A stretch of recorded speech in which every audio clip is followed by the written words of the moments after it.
নয়াগ্রামে ফের হাতির হামলায় প্রাণ হারালেন বছর ৪৫-এর শান্তিরঞ্জন বেরা।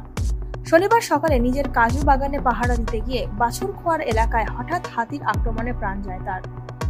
এছাড়া কেয়াঝড়িয়া জঙ্গলে পাতা সংগ্রহ করতে গিয়ে হাতির হামলায় গুরুতর জখম হন বছর ৬০-এর ভুতুর মুর্মু ও বছর ৫৫-র পুনা হেমব্রম। দুজনকেই নয়াগ্রাম সুপার স্পেশালিস্ট হাসপাতালে ভর্তি করা হয়েছে।